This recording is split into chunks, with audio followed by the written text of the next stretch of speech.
Hello, welcome to our part 4 of our mini series about job order costing system, and in this video I'm going to talk about factory overhead costs. So just to remind you about what factory overhead here is. Factory overhead is any cost, all right, any cost involved in producing a product that is not direct material or direct labor. And that means there's many different types of overhead costs. For example, indirect materials, okay, and we get this information from our material ledger requisition, and we're talking maybe, for example, here about the zippers that we use on our purses, or even the lines that we use to sew them.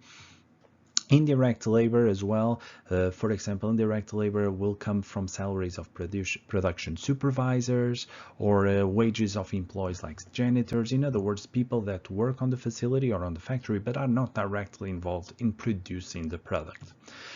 We might also have, for example, other things like factory power or electricity consumed, and this will come from your utility bills.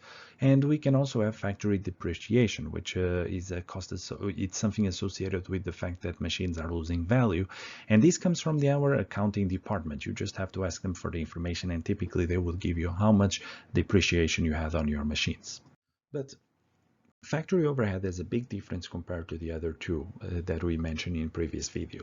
Direct material and direct labor, we always know that they are related to specific jobs because the material is being used on that specific job and the labor is being used on that specific job. But factory overhead is about the whole factory, and therefore it's about all the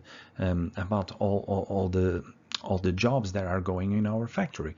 So how do we allocate it? Well, factory overhead, like you see, like I said, it's different, okay, because it's indirectly related to the jobs. And factory overhead costs cannot be identified or traced to a specific job. It's going to be very hard for me to say, for example, what percentage of the janitor's salary should be allocated to job 006 and what percentage should be allocated to job 007, for example. So as you can see, that would be a nightmare. So factory overhead costs normally will be allocated or divided to jobs using a variety of methods, okay? So we have basically our factory overhead costs, and we have our purses, and we have to redirect that indeed to each one of those jobs, to each one of those purses. A small percentage of our factory overhead costs need to be incorporated into the cost of those purses. So in order to divide our factory overhead costs, we're going to use a technique called cost allocation. And cost allocation is the process by which factory overhead or other costs are assigned to a specific cost object, for example, a job. And that's exactly what we're going to do here, how to divide our overhead cost by the different jobs we have. So the factory overhead costs are allocated to jobs using a common measure related to the job, and typically this measurement can be called activity based, allocation based, activity driver, but to be honest I always call it activity based. And there are three very common activity bases we use to divide our factory overhead costs, okay? The first one is direct labor hours. So the more hours have been spent on a job, the more factory overhead costs would be allocated to that job, okay? The second one option is direct labor cost. So instead of hours, I'm just using cost. In other words, a job that has more cost in terms of labor would have more factory overhead costs. And the third one is machine hours. So for example, the more hours have been spent regarding a machine producing a job, then the more cost it would get, for example. And there's not really one correct or incorrect one for all of them. It really depends on the type of project or on the type of factory you do. For example, because the Lovebirds is our example manufacturer that we are using for these videos is very labor intensive, then I'm gonna be using either labor hours or labor cost, but more definitely it will be labor cost that I would be using. So in order to calculate that, then we have this thing called a calculation called predetermined factory overhead rate. And the predetermined factory overhead rate is a calculation that we do to order for us to know how much we have to allocate. So factory overhead costs are normally allocated or applied to jobs using a predetermined factory overhead rate, like I mentioned, and the predetermined factory overhead rate is computed according to this formula. So estimated total factory overhead costs, and then we divide them by our estimate activity base. right? So how I'm going to be showing next an example of how we would do this.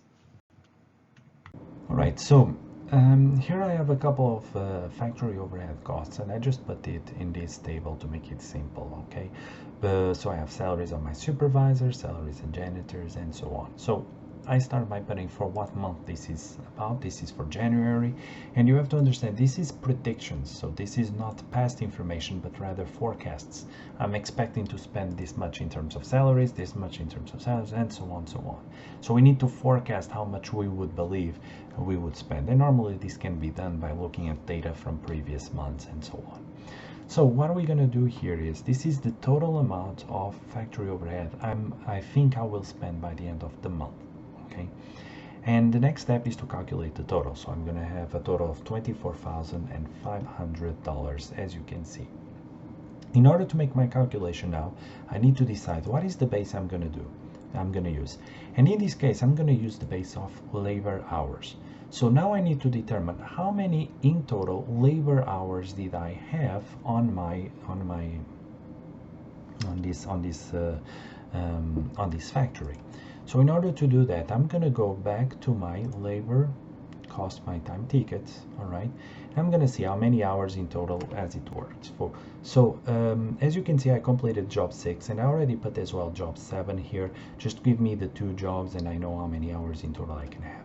So I spent 1,650 hours in the first one, 900 hours in the sewing department for job 06, 1,800 hours in the cutting department for job 7, plus 1,200 hours in the sewing department for job 7. In other words, I just added all the amount of hours that I had, okay? And that means that, oops, actually it's not in dollars, sorry, let me just change that to number, there you go.